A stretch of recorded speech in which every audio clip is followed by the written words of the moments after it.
Oi, gente, estamos em mais um podcast aqui da Jocum CCL e estamos com convidados muito especiais, que é o Wanderson e a Valéria, que são missionários lá na base de Mbarara, em Uganda. Mas eles vão se apresentar melhor, né, para nosso público, saber um pouco mais da história de vocês. Então, eu queria saber um pouco mais sobre a família de vocês, como foi esse chamado para estar em Jocum, em missões. Oi, gente, muito obrigado por essa oportunidade. É muito bom estar aqui com vocês, poder compartilhar um pouquinho daquilo que Deus tem feito lá na Uganda e também na nossa família e através da nossa família. Eu sou o Wanderson, eu sou de Redenção do Pará, casado com Valéria. Eu sou a Valéria, de Campo Grande, Mato Grosso do Sul. Nós somos pais do Estevão, ele nasceu aqui no Paraná, em Piraquara, e também somos pais do Munguicha Apolo. Munguicha Apolo. O que significa Munguicha?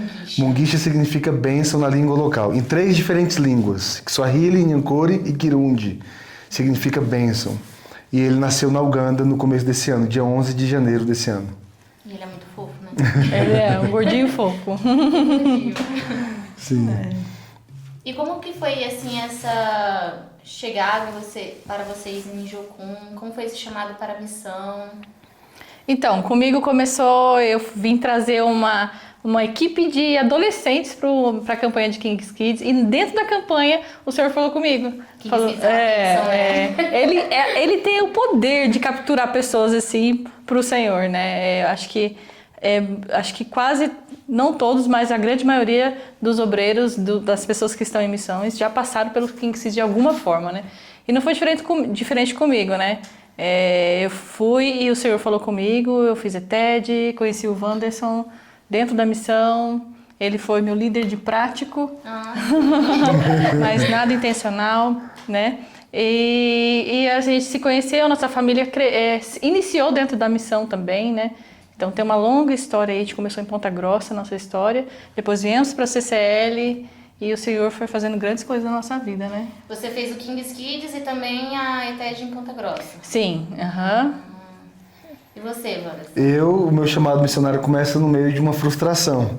Eu tinha um sonho de ser militar do exército e aí Deus... Eu fico pensando o Wanderson como militar. Deus me frustrou, velho. Tipo Yes, assim... sir. Graças a Deus, você sabe todas as Eu coisas. tinha passado em todas as provas, estava tudo certo.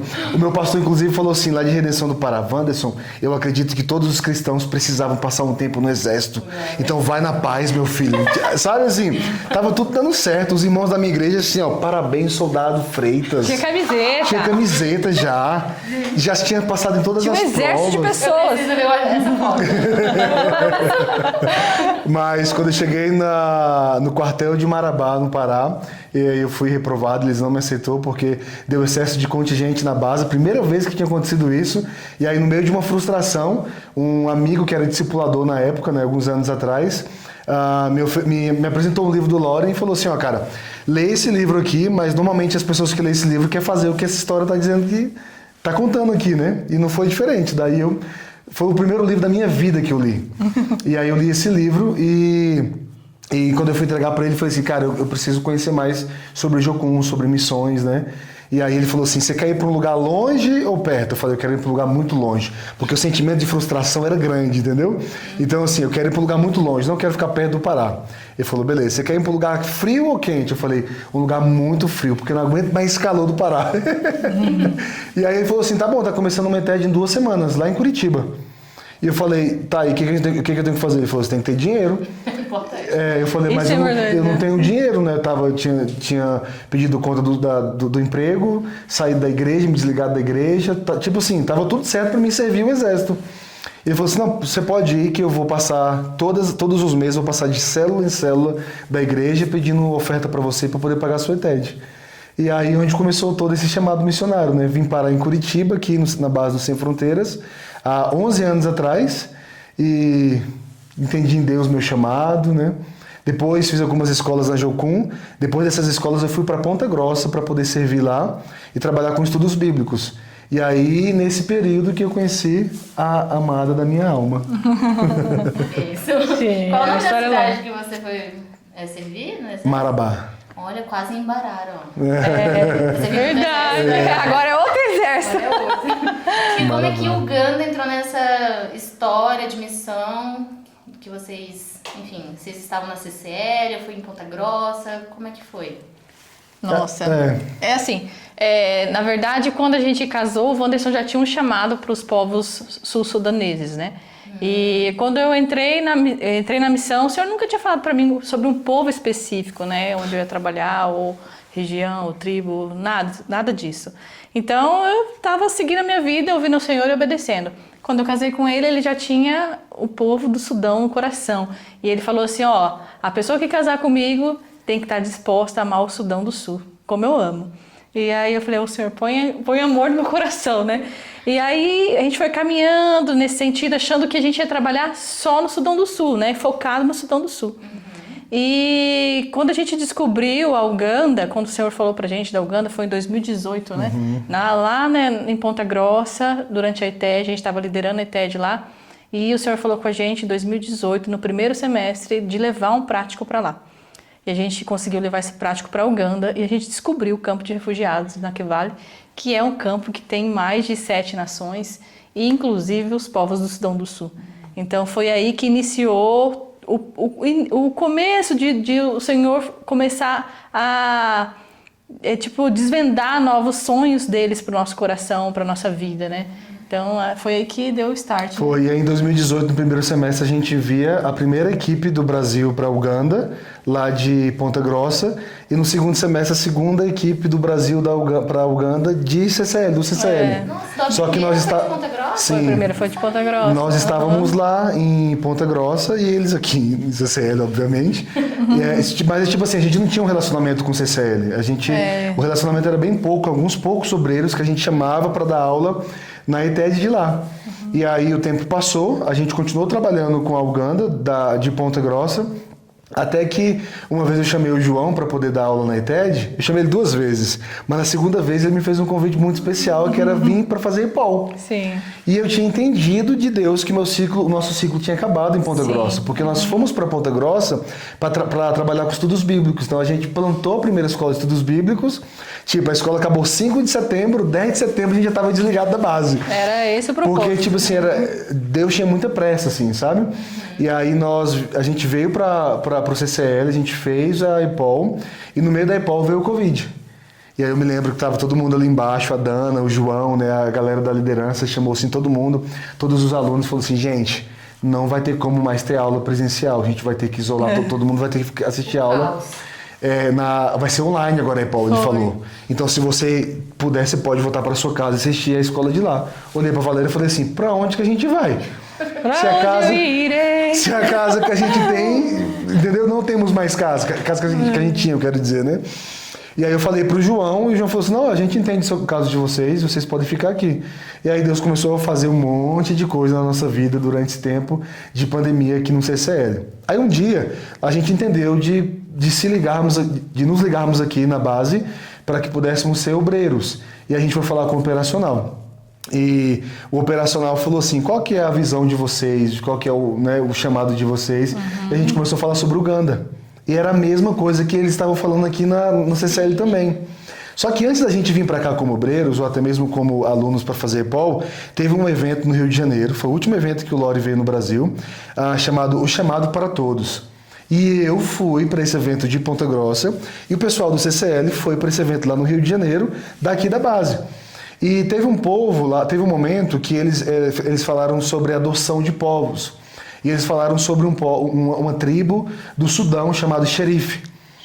E a Valéria estava em Ponta Grossa, eu estava no Rio de Janeiro, eu liguei para a Valéria e falei, eu estou sentindo de Deus de adotar esse povo. O que você acha? A Valéria falou, vamos para cima, adota esse povo. E a gente adotou esse povo para a gente, né, fazer de tudo para alcançar eles. Quando a gente estava aqui no CCL, o pessoal do operacional falou também que eles, como base, tinham adotado esse povo. Era o mesmo povo. Chamado Xerife. Então, assim, as coisas começaram a se encaixar. E a gente entendeu que nós estávamos no lugar certo, né?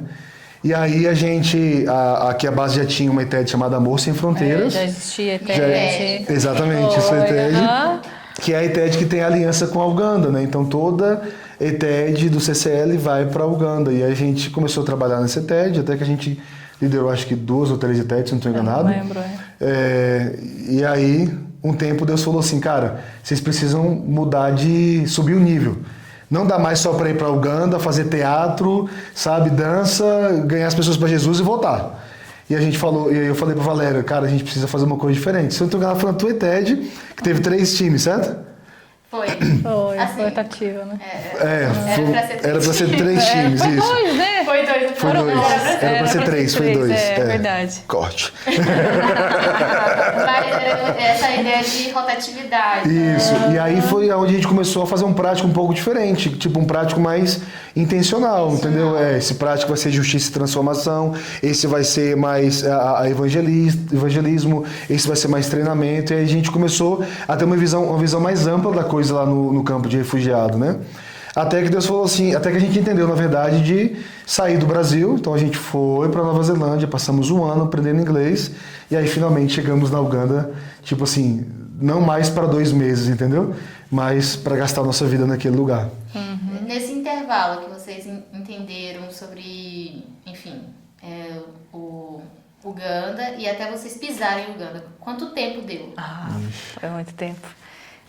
Acho que uns 5 anos. De 5 a 6 anos, por aí. Porque eu lembro que até esses tempos atrás estava conversando com uma pessoa, eu falei, né? Antes de você pisar de vez no lugar que Deus te chamou, às vezes você vai ir várias vezes, né? E aí uma vez uma pessoa falou isso pra gente, né? O João falou assim, vocês vão várias vezes ainda na Uganda, antes de vocês irem de vez. E aquilo eu falei assim, será? É muito dinheiro, porque a gente sempre pensa no financeiro. Sim. E a última coisa que o Senhor se preocupa é com o financeiro. Por isso que é a última coisa que chega. E a gente ficou nessa, né? Não, a gente precisa ir logo por conta do financeiro. E foi muitas vezes, né? Sim. Foram algumas vezes antes de chegar de vez na Uganda, tanto sabe? com a Uganda e tanto com o Sudão também, né? Sudão. O meu trabalho com a África começa por causa do Sudão do Sul. Sim. Eu fui já em 16 países e o último que eu fui foi o Sudão do Sul. Quem pisou foi o Sudão. Entendeu? Então, tipo assim, sei lá se era Deus preparando o nosso coração, mas foi assim que funcionou com a gente. Foi. E quando vocês finalmente pisaram aí em Uganda, porque assim, é uma coisa você ir lá, passar 1 mês, uns 2 meses de prática, e outra coisa é você realmente morar naquele lugar. É diferente. Quando vocês realmente estiveram lá para morar, qual foi assim os desafios que vocês enfrentaram? Qual foi essa diferença das outras viagens para essa que finalmente foi de morar? Como é que foi? Eu lembro que quando a gente começou a divulgar a nossa ida para Uganda, nós divulgávamos assim, estamos indo para casa. Voltando para casa. Porque a Uganda sempre foi a nossa casa, sabe? Então hoje eu costumo dizer que o Brasil é o nosso país, mas a Uganda é a nossa casa, sabe? Então assim, foi muito real pra gente. Então a gente saiu da Nova Zelândia e fomos direto pra Uganda. Tipo, é um rolê muito grande, assim, muita viagem e muito caro. E quando Deus falou assim pra gente que não tinha nada mais para nós na Nova Zelândia, nós tomamos a decisão de ir para casa. Então a gente começou a divulgar com os nossos parceiros, igreja. Pra casa. As pessoas até falam, vocês estão vindo pro Brasil? Não, a gente está indo para África. Isso. Lá é a nossa casa. E Deus começou assim a prover as coisas, né? E isso foi muito doido, porque assim, uma passagem só de ida, aliás, para nossa família na época, que éramos 3 pessoas, era 30 mil reais. E no dia que Deus falou que não tinha mais nada para fazer na nossa família na Nova Zelândia, e a gente tomou a decisão de ir direto, porque a gente poderia voltar para o Brasil. Comunicar os parceiros, as igrejas, os pastores, entendeu? A família, mas a gente decidiu ir direto para Uganda. E a gente falou, tá bom, Deus, a gente vai direto para Uganda então, já que é isso que é o direcionamento que você tem para nós, né? Em menos de uma semana, Deus proveu 30 mil reais pra gente. Né? Então, assim, claro, teve muitos desafios para nós. Não foi fácil chegar na Uganda entendendo que lá seria a nossa casa, né? O nosso filho estava saindo de um país de primeiro mundo e indo para Uganda, velho. Entendeu? Tipo assim, é tudo muito diferente. Um país que não pensa em famílias necessariamente, por mais que tem muitas famílias e crianças. Então era um contraste na nossa vida e na nossa família o tempo todo. E a gente pensava no nosso filho, porque ele estava vindo de um país que tinha assim todo o suporte para uma criança, para uma família. Falando quando a gente fala de visto, quando a gente fala de hospital, sabe, tinha todo o suporte.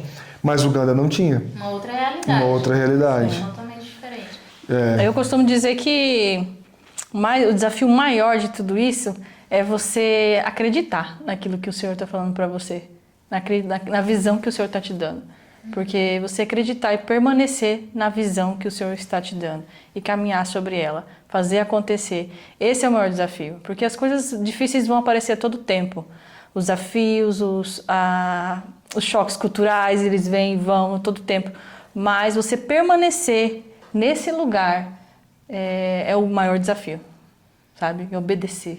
Por isso que é muito importante a gente ter esse entendimento do qual nós fomos chamados, né? Qual é esse alvo que a gente vai caminhando, né? E indo, porque então facilmente vem essas questões e logo eu tô perdida. Tô em algum lugar do mundo, um lugar da missão que eu não sei onde tô, o que eu estou fazendo, aí eu desanimo. Isso. Então assim, vocês falaram assim, 6 anos, 5, 6 anos é muito tempo. É um tempinho. Sempre assim, acredito que vocês iam caminhando cada coisa e alimentando para que como vocês estão agora. Pra quem não sabe, o Wanderson e a Valéria, eles estão pioneirando, né, uma base. E como é que foi esse início da base lá em Barara? Quero saber as histórias. Conta pra mim. Tem muita história. Cada dia na Uganda é uma história. Essa é a realidade. Eu imagino. Você sabe como é. Mas você pode contar uma história. Você pode escrever um livro, assim, por cada dia que você vive dentro da Uganda. Nem um dia igual, gente. Pra quem não gosta de rotina, aquele lugar é maravilhoso. Mas assim, a gente já comunicava a liderança da Uganda sobre o nosso desejo de sermos um movimento para pioneirar uma base, né? Então, a liderança da Uganda já sabia que nós estávamos com o coração para começar algo lá. E eles sempre falaram para nós que uma equipe do Pacífico foi para o oeste da Uganda, que é onde nós estamos localizados, tentou abrir uma base e nunca deu certo. Então, os anciões de Jocum, Uganda, eles estavam orando por muito tempo para alguém abrir uma base lá. Mas nunca ninguém tinha pego o boi pelo chifre, entende? E aí chegou uma equipe de brasileiros doidos e falou assim, cara, vamos pra cima? Equipe de 4 e o Estevo, né? Uma equipe, 4 e meio. Uma equipe de 4 pessoas, assim, né? Era eu, Valéria, Lorena e Daniel, nós somos a equipe pioneira lá. Nós moramos um pouco em Entebbe, depois a gente foi para Embarara, a gente visitou alguns líderes das bases, e eu me lembro que alguns líderes assim até se sentiram ameaçados com a nossa presença. Então a gente ia visitar eles para dizer que estávamos juntos, né? E eles nem recebiam a gente dentro da base, para você ter ideia. Nem abria a porta assim da base, né? Recebia no quintal mesmo, assim, no terreno, quintal, sei lá. Quintal. Corte 2. E tipo assim, porque a gente era uma ameaça para eles. Eles estavam tipo assim, cara, quem é esse povo que tá querendo trabalhar junto com a gente? Mas a gente só tava falando assim, gente, nós somos missionários e a gente quer trabalhar junto com vocês, sabe? Então não foi fácil. Mas em todo o tempo a gente viu a glória de Deus entre nós. Porque foi o Senhor que nos deu aquela cidade, né? Foi Deus quem falou com a gente, com o circuito de Uganda aqui na Jocum CCL. Enfim, com tantas pessoas que já passou nesse projeto de Amor Sem Fronteiras, né? Desse projeto de Jocum lá na própria Uganda, né?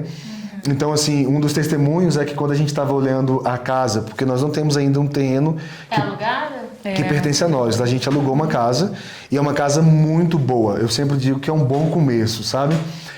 Tem uma estrutura ótima a casa, a casa assim tem um conforto legal para os missionários, sabe? Só que na Uganda, para você alugar uma casa, quando você encontra um cara que é bem flexível, você vai pagar 3 meses de aluguel juntos.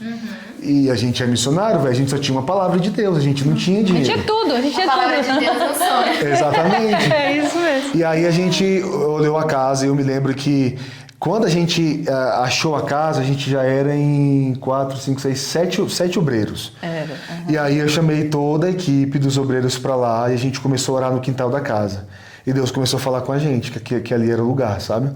E aí nós tomamos uma decisão juntos, gente, nós vamos alugar essa casa aqui pela fé. Porque foi muito fácil, né? O Senhor foi abrindo as portas, né? Nós temos uma palavra. E aí fui falar com o dono da casa. E o dono da casa falou assim para mim, Wanderson, tudo bem, o valor da casa é 5 milhões de Uganda shillings por mês. Isso dá quanto, mais? Isso vai dar uns... Desculpa, isso é 3 milhões de Uganda shillings. Isso vai dar mais ou menos 6 mil reais por aí, de aluguel que a gente paga. E aí ele falou assim, 3 milhões de Uganda shillings, você precisa pagar para mim 1 ano de aluguel. Aí eu olhei pra cara dele e falei assim, Fred, a gente não tem dinheiro, cara. Mas tudo bem, eu vou voltar pra minha equipe, a gente vai orar e a gente vai te dar uma resposta. Nós oramos e, cara, a gente não tinha esse dinheiro. Voltei pra ele e falei, Fred, a gente não tem essa grana pra poder pagar 1 ano de aluguel.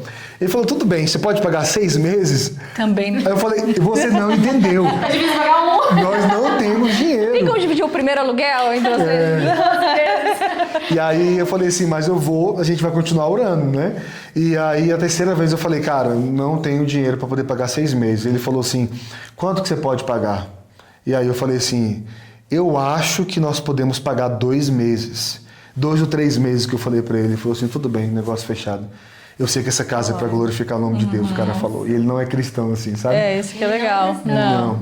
E hoje a gente está na casa, né? A gente fez 1 ano de base no dia 26 de agosto agora. E o aluguel do ano todo já está pago, assim, sabe? Glória a Deus. Então, assim, a gente viu mesmo a presença de Deus do nosso lado, sabe? Facilitando as coisas, abrindo uns caminhos, eu quero dizer, para que a gente pudesse estar lá. Então, hoje nós temos uma base, rodamos 2 escolas no ano, que é a Escola de Inglês para Missões e a Escola de Treinamento Discipulado, que é a ETED, e nós somos hoje em 13 obreiros de tempo integral. Né, como eu disse, eu acho que é um bom começo para quem tem 1 ano de base. Ótimo começo. Assim, foi 6 anos, mas nesse decorrer acaba que foi construindo bastante coisa, né? Por exemplo, a Sara, que é uma das obreiras lá, ela fez a minha TED. Sim. E foi uma TED que vocês lideraram. Foi, então, isso fez parte também dessa construção do que é a base. Legal, né? O senhor faz, né? Olha como Deus faz. Olha como Deus faz. Ele tá sabendo de tudo, né?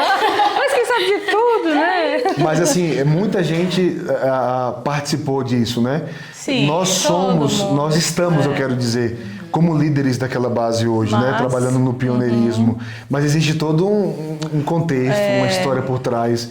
Muitas pessoas, né, fizeram parte disso. Foram muitas orações, muito choro, sabe? Nossa, gente, muita coisa acontecendo mesmo. Muitas equipes foram muitas pra lá equipes indo para o aeroporto sem passagem, conseguindo a passagem do aeroporto. Inclusive a Sara foi uma dessas pessoas que o senhor falou para ela quando ela foi se tornar obreira, vai pro aeroporto e espera lá. E o senhor fez no aeroporto. Então, assim, nada é fácil. Gente, eu não sei o que o senhor tem com a Uganda, mas nada é fácil para as pessoas que têm chamado para lá ou que vão para lá em equipe de ETED. Então, se você quer viver algo diferente com o Senhor, vai para a Uganda. Essa questão de pioneirar, eu sei que tem muitos desafios, né? O pioneirismo tem os seus desafios. Mas eu quero saber, assim, de vocês, quais os aprendizados nesse 1 ano, né, que vocês estão na base, quais aprendizados que vocês entenderam em Deus, amadureceram em Deus nessa trajetória de pioneirismo? Uau! Teve um tempo que Deus falou com a gente sobre prudência. Nós éramos só a equipe pioneira mesmo, né? 4 pessoas, Daniel, Lorena, Valéria e eu. E nós estávamos orando para poder alugar logo uma casa e a gente ter aquela casa como a base. Porque nós iríamos receber equipes, a gente não queria ter que alugar uma outra casa para colocar a equipe lá, ter todo esse transtorno com hotel, sabe? A gente queria ter um negócio que seria um pouco mais fácil. E Deus falou com a gente sobre prudência. Vocês precisam ser prudentes. E aí a gente falou assim, uau, isso foi muito marcante para mim, porque foi um aprendizado para os 4, assim, sabe? Como essa equipe de pioneiros, né? Como as pessoas que estavam ali liderando, entendendo qual que era a vontade de Deus para aquele momento. E a gente de fato foi prudente, nós não pegamos nenhuma casa, a gente não alugou uma casa para ser a base, a gente... nós colocamos a equipe numa outra casa lá, que não era a base, né? Mas a gente viu assim a graça de Deus pelo fato de obedecermos aquilo que Deus falou com a gente, sabe? Então a gente foi prudente, não tivemos problema com o governo, não tivemos problema com imigração, não tivemos, sabe assim, tudo aconteceu muito redondo, os pastores nos ajudando, assim.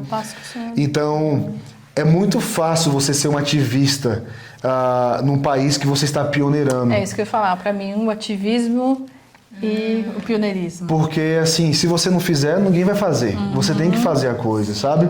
Mas nesse momento da nossa história, foi muito crucial para nós, foi muito orgânico, eu quero dizer, sabe? Deus falou, sejam prudentes. E a gente obedeceu com muita naturalidade. Senhor, beleza. Existe uma grande necessidade aqui, cara.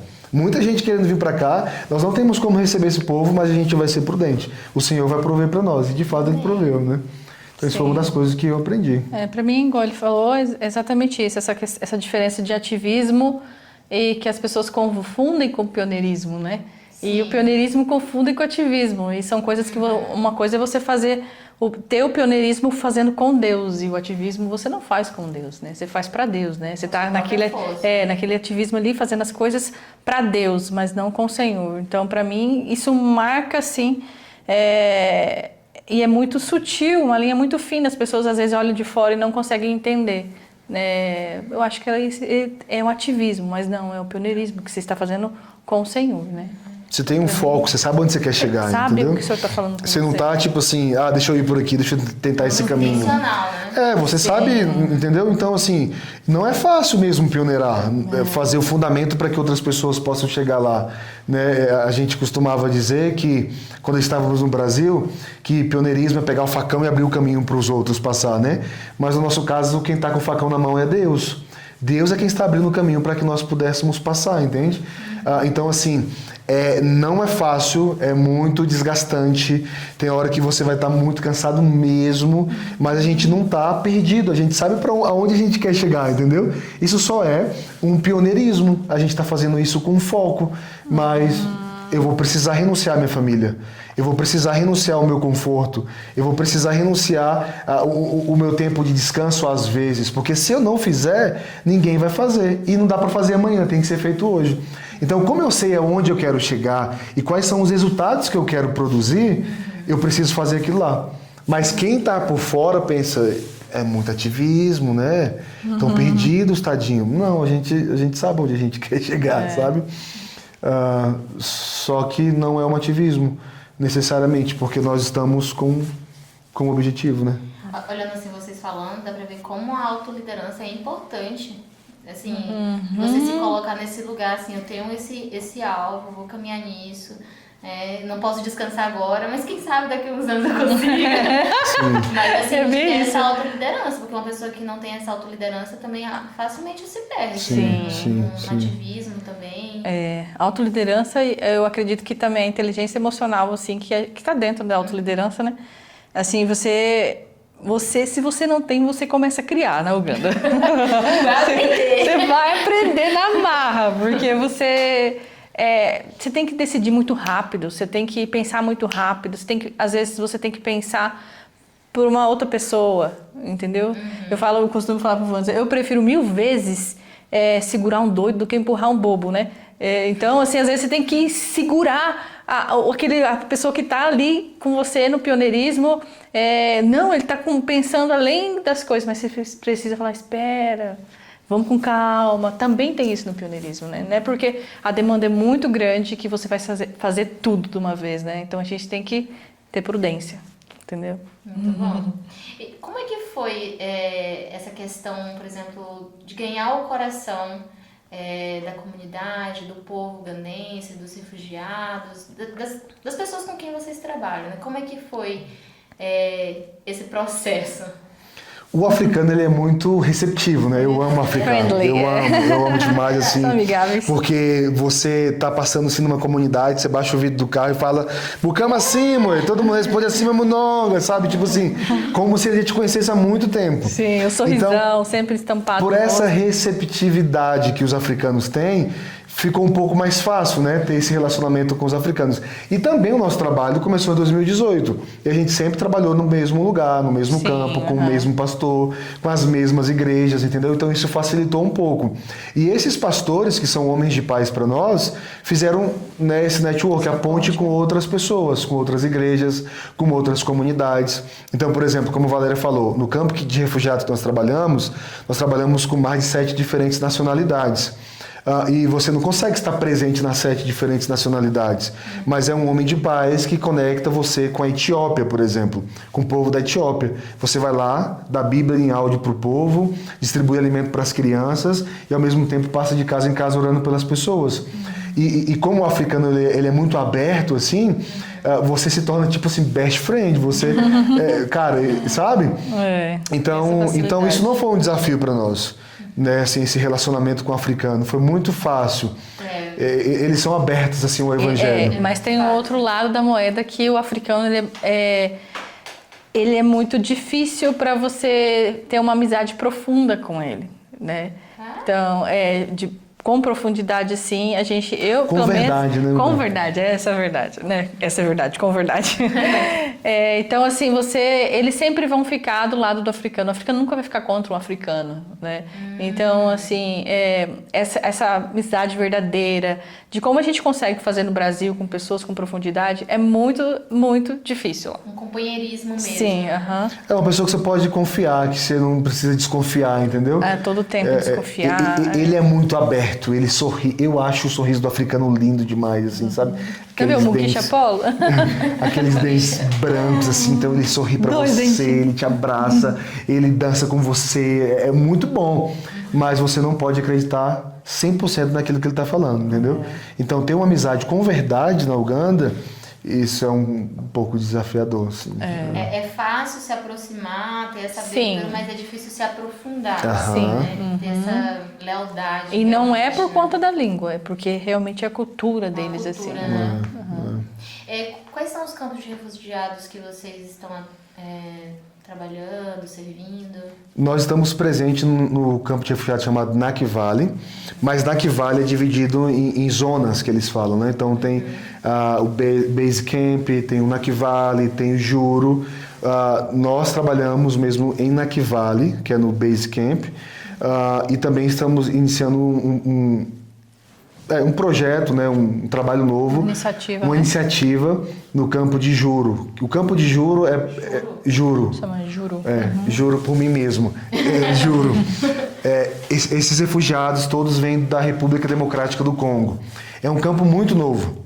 Como que você identifica um campo novo? Quando você vê aquelas casinhas cheias de tenda da ONU. Sim, aquelas lonas, né? Aquelas lonas. Isso, aquilo é um campo novo. Quando já tem casa de tijolos ou como na Nakivale já tem mais tempo, as pessoas vão construindo ali. Então esse campo assim é cheio de lonas, né? Cheio de tendas brancas. As pessoas chegam toda semana, em torno de 20 ônibus cheios de refugiados, está chegando todos os finais de semana lá. Então está crescendo muito rápido e é uma iniciativa que a gente tem em Juro agora, né? Com a tradução oral da Bíblia, temos iniciativas para a saúde do povo, temos iniciativas de plantação de igreja, com treinamento, discipulado, né? Então, assim, tem sido bem especial trabalhar com eles. Nakivale, ele é um campo de refugiado bem grande, né? Mais ou menos quantas nações recebe? Quantas nações estão lá dentro? Isso. Olha... Na última conversa que eu e o Daniel tivemos com o líder do campo, ele falou que tem mais de 11 nacionalidades já. Nossa. Mas os grupos assim mais expressivos de pessoas é do Congo, Burundi, Ruanda, Eritreia, Somália, Sudão do Sul. São as pessoas mais expressivas, assim, Burundi, né? Da Etiópia, Congo e por aí vai. Os outros é um grupo mais assim menor de pessoas. Você vê poucas pessoas, né? Fala pra gente, assim, quais são geralmente os motivos de um povo estar em um campo de refugiado? Para quem não conhece, assim. A maioria ali, se não todos, é situação de guerra, né? Seja uma guerra civil, né, ou qualquer outro tipo de guerra, o contexto de guerra, o contexto de refúgio deles é por causa da guerra. Então, porque o país começou, muita pobreza por causa da guerra, ou o Estado começou a afetar a família dele, os rebeldes começou a perseguir a família, entendeu? Então, assim, a maioria é por causa da guerra mesmo. Esse campo que eu falei para você de Juro, essas pessoas estão vindo da República Democrática do Congo, de uma cidade específica chamada Goma. Goma é uma cidade que exatamente agora está em guerra. República Democrática do Congo com Ruanda. Então essas pessoas estão saindo, porque Ruanda quer tomar Goma para Ruanda e República Democrática do Congo quer defender a cidade como parte dela, né? Então assim, as pessoas estão sofrendo. A gente vê assim crianças que chegam lá no campo de refugiado ainda com uma bala na perna, sabe, a perna torta. É muito sofrimento mesmo, porque é uma guerra, né? Pra você ter ideia, você não almoça na Uganda, no campo de refugiado, meio-dia, que nem aqui no Brasil. A refeição de um refugiado é em torno de 3 horas da tarde. Porque a cabeça dele funciona como? Estão acostumados, né? Eu preciso almoçar 3 horas da tarde, porque se estourar alguma guerra, eu posso caminhar durante a noite sem sentir fome. Então, tipo assim, na cabeça deles a qualquer momento pode estourar uma outra guerra. Qualquer momento eu tenho que fugir novamente, entendeu? Essa é a mentalidade do povo que a gente vive. Mesmo estando num lugar seguro, né? Vamos dizer assim. Então isso gera muitos traumas, né, nas famílias, nas crianças. E esse é um tipo de trabalho que a gente tem que fazer com eles. Uma coisa que a gente percebeu no decorrer da caminhada é que, por exemplo, a gente está rodando nossa primeira ETED lá. Temos 10 alunos. Uma única brasileira e 9 refugiados. Só que chegou um tempo que a gente viu que os alunos não estavam mais acompanhando o ensinamento, não estava tendo mais um crescimento espiritual. Por quê? Por causa do trauma que eles tiveram na guerra. Então, enquanto essas pessoas não têm uma libertação, uma cura interior, sabe? Tipo assim, enquanto eles não deixam isso para trás, eles não conseguem ter um crescimento espiritual. Era uma coisa que eu ia até perguntar, como é que é trabalhar no discipulado com todas essas questões sociais, culturais que eles viveram, né, antes de estar no campo de refugiados? Bem desafiador, desafiador, né? mesmo. Porque assim. é uma metanoia que você tem que fazer, né? Sim. Uma mudança de mente completamente. A cosmovisão deles são totalmente não vem do coração do Senhor, né? Não é algo que o Senhor planejou para a vida deles. Então, as consequências disso é muito drásticas, né? Então, é um trabalho muito difícil, de formiguinha, que você tem que caminhar ali e com muita delicadeza e também com esperança no coração de que as coisas estão acontecendo, né? Porque às vezes parece que não está acontecendo, entendeu? Porque às vezes você fala assim, 5, 10, 15 vezes a mesma coisa você ensina e eles estão fazendo a mesma coisa errado. Então, assim, é um trabalho bem difícil, né, amor? Sim, eu costumo falar muito sobre a cultura, né? A gente está lá para poder estabelecer a cultura do céu, mas eles estão vivendo a cultura da terra, né? Que tá tudo bem. Qualquer lugar que você chega, as pessoas estão ali. Aliás, não tá tudo bem. É normal você encontrar as pessoas vivendo uma cultura da terra. Sabe o jeitinho brasileiro? Isso é cultura brasileira. Então também tem o jeitinho africano, né? Também tem a cultura deles. Então a gente trabalha com 3 tipos de cultura: a cultura do céu, a cultura da terra e a cultura do merecimento. Nós estamos lá para tentar estabelecer a cultura do reino, a cultura do céu. A Bíblia diz: o que eu ligar na terra vai ser ligado no céu, né? Mas eles estão vivendo uma cultura de merecimento.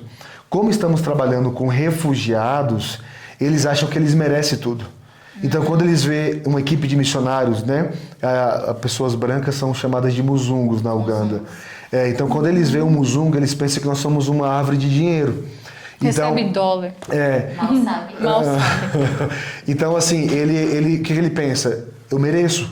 Por que eu mereço? Porque eu sou refugiado, sou negro, sou africano, minha esposa morreu na guerra, meus filhos foram abusados. Eu mereço seu dinheiro, cara. Eu mereço seu tempo. Eu mereço tudo que tem na sua casa. Eu mereço tudo que você tem, entendeu? E se a gente não vigiar, a gente também cai nessa cultura de merecimento. É um teto espiritual. Porque eu posso olhar... Exato, eu posso olhar para o Brasil e falar assim: ei, peraí, pastores, eu mereço a sua oferta.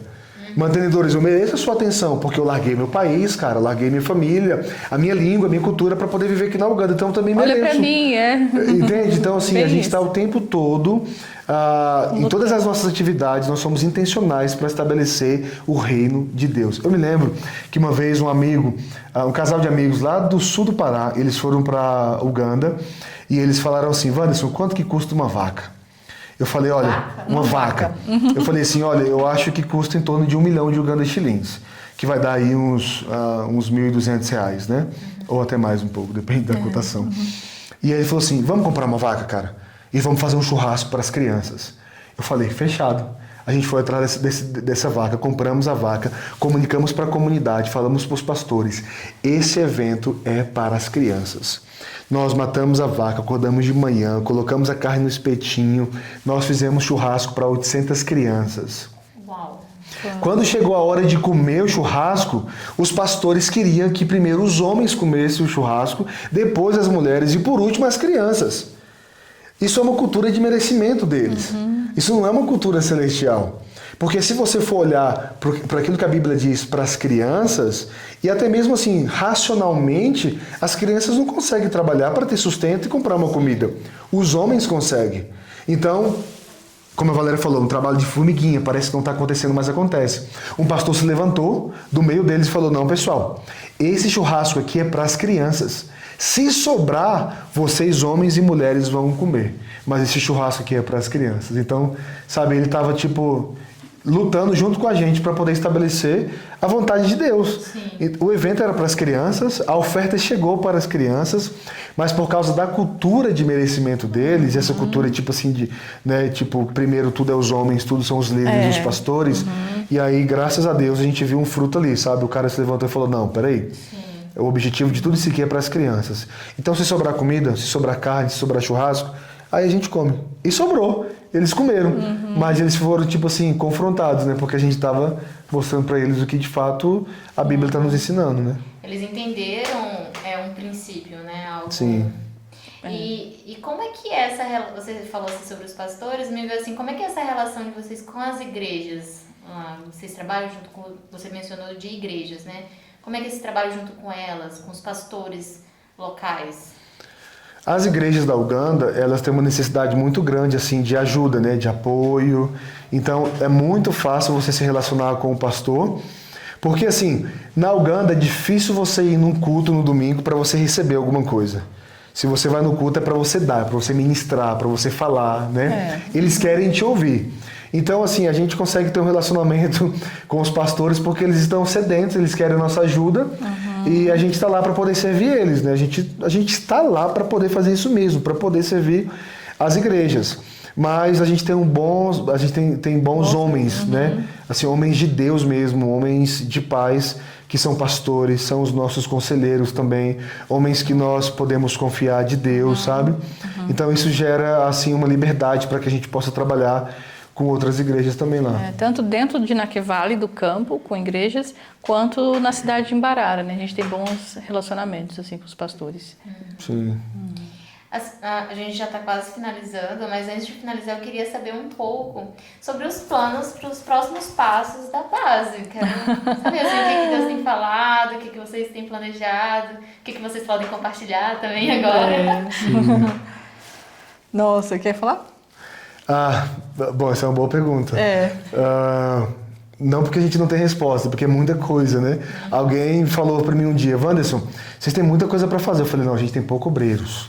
A gente não tem...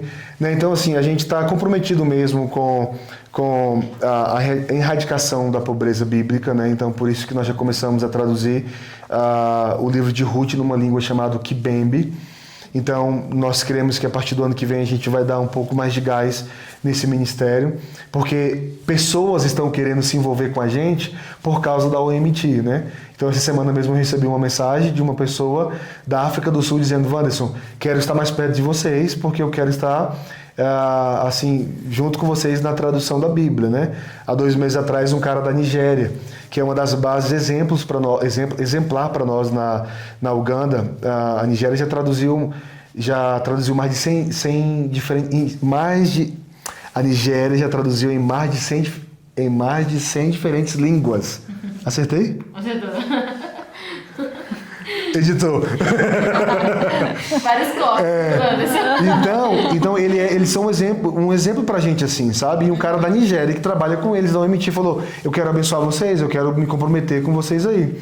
Então, assim, a gente tá bem empolgado mesmo com isso, assim, sabe?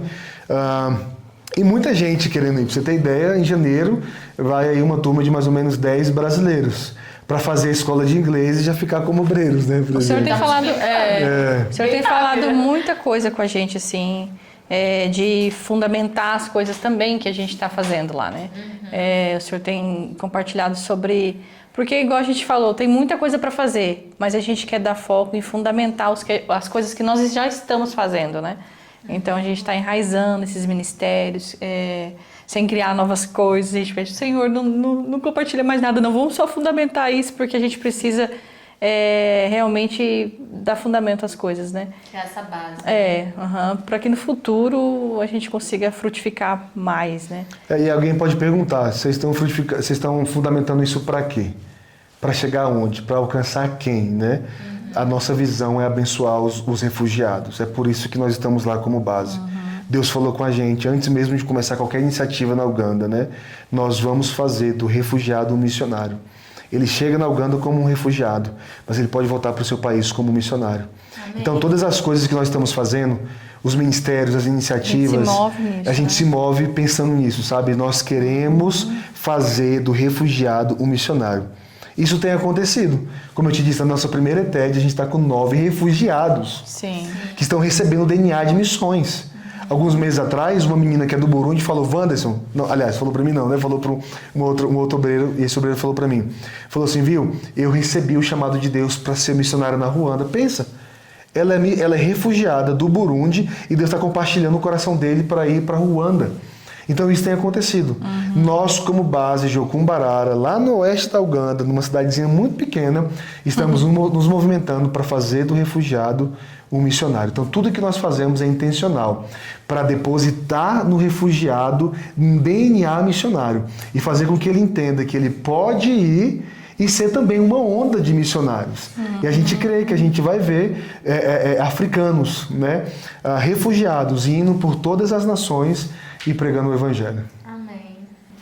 Eu fico emocionada, porque eu fico lembrando assim, das pessoas que eu conheci no meu prático, né? E eu ficava assim, pensando assim, eu sei que eu passei pouco tempo lá, né? E eu fico, às vezes no silêncio da noite eu fico lembrando das crianças conhecidas, das pessoas que eu conheci. E assim, eu até hoje oro assim para elas, para que elas sejam essas pessoas, assim como você falou, enviadas, que entendam o coração de Deus, sabe? E é como você fala, né? Isso é um trabalho de formiguinha. A gente que está em missão, a gente sabe que é um trabalho de formiguinha, mas essa fé de que estamos seguindo no caminho de Deus e que Deus está sendo glorificado, né? Que Deus está vencendo, é muito, muito importante, né? E aí eu queria que vocês deixassem, né, uma mensagem para quem está escutando, assistindo nosso podcast, para que nós estejamos em oração com vocês também, no que nós podemos estar orando, no que nós podemos estar intercedendo por vocês, enfim, como podemos fazer parte também da missão com vocês. Aí vocês podem olhar para nossa... Bom, eu acredito que uma das coisas fundamentais nessa caminhada pra gente é a oração, né? Então, como a gente falou aqui, é um trabalho de formiguinha, então a gente precisa muito ser direcionado pela voz do Senhor. De tantas coisas para se fazer, muitas coisas durante o pioneirismo, para a gente não perca a voz do Senhor. Então, ore por nós, ore por essa equipe que está em Uganda, ore pelo pioneirismo dessa base em Mbarara. Acredito que é uma das formas que a gente precisa muito de ajuda. Isso mesmo, ore para que Deus envie mais trabalhadores, ore para que as coisas possam funcionar mesmo na Uganda. E como a Valéria falou, nós queremos que Deus seja essa voz por detrás de nós, nos dizendo qual é o caminho que a gente tem que seguir. Se você quiser conhecer um pouco mais do nosso trabalho, você pode ir lá nas redes sociais, YWAM Mbarara, e você vai conhecer um pouquinho daquilo que a gente tem feito lá no oeste da Uganda. Deus abençoe. Então, gente, muito obrigada por ter aceitado o convite. Espero que vocês tenham gostado de participar do nosso podcast. Foi ótimo. Maravilhoso. Então, gente, segue aí já o Instagram do Mbarara e já acompanha o trabalho deles, né? E entra em contato. Se você quiser estar ajudando, quiser estar sendo esse intercessor da equipe, entra em contato. Então, tchau, até a próxima. Beijo! Tchau!